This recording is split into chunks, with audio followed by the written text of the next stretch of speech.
Hola, muy buenas a todos amigos, soy Gayuken y bienvenidos a un nuevo vídeo más de arte pixelado.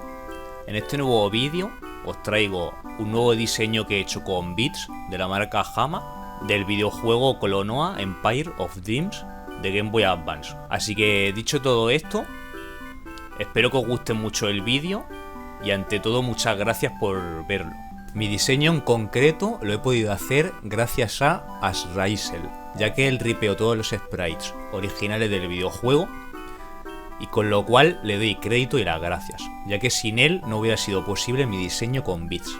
Si tú también eres artista de arte pixelado o simplemente aficionado y te gustaría hacerte algún diseño de la saga de Clonoa, aquí te dejo el enlace de Spriters Resource para que te hagas cualquier diseño. Recuerda dar crédito siempre a los que comparten sus sprites, lo recomiendo mucho. En este caso, el que he mencionado anteriormente. Vamos a ver el proyecto.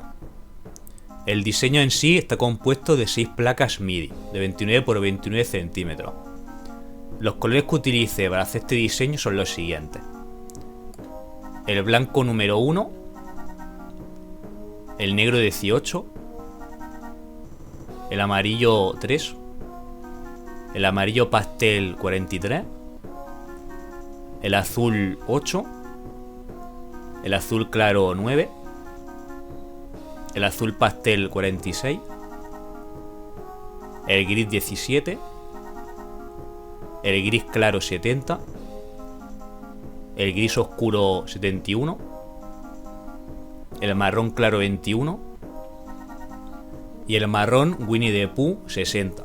Una vez montado el diseño entero, lo que hago yo es montarlo como si fuera un puzzle, ya que para mí es mucho más cómodo y más fácil de transportar. Cuando está todo montado, es cuestión de poner la cinta de carrocero por tira y cubrir todo el diseño muy bien con cuidado. Una vez hecho esto, apretamos todas las piezas con los dedos para que la cinta se pegue bien a las piezas. Después se coge el diseño entero y se le da la vuelta a todo y poco a poco extraemos las placas con cuidado. Esta técnica del encintado sirve para que cuando planches encima del diseño no se dañen las placas con el calor de la plancha, ya que es plástico y es bastante fácil dañarlas si no vamos con cuidado. Antes de planchar nuestro diseño, yo lo que hago es recortar todos los bordes sobrantes de la cinta con las tijeras para que no molesten y sea más cómodo de manipular el diseño. No hay de qué preocuparse. Si las piezas están bien pegadas, no caerán. Suele ser bastante difícil de que caigan. Como última opción podemos hacer agujeros por detrás de cada bit para que cuando planchemos el calor pase mejor por estos agujeros y de esta manera no deformar el diseño con el calor, ya que se queda bastante en la cinta, pero esto es opcional. Si lo quieres hacer mejor, pero no es obligado. Yo lo hago porque me hace sentirme más seguro a la hora de planchar. Y ya como último paso es poner papel vegetal encima del diseño y con la plancha ir dándole con movimientos constantes a una temperatura media, un poco alta pero sin pasarse, máximo 2,5, ya que podría deformar mucho el diseño, pero también depende de vuestra plancha. Se le va dando pasadas por todos los bits, sobre todo los bordes, y se va mirando de vez en cuando si las piezas se están fundiendo y juntando entre sí. Levantamos el papel y nos vamos asegurando. Cuando ya veamos que todas las piezas están fundidas, ponemos encima peso. Yo siempre pongo libros grandes y garrafas de agua. Esto sirve para que cuando se enfríe el diseño quede plano. Y una vez que esté frío, sería cuestión de repetir el proceso y ya lo tendríamos. Antes de terminar con mi vídeo, quisiera enseñaros mi diseño para que vierais cómo me quedó. Y el resultado fue este.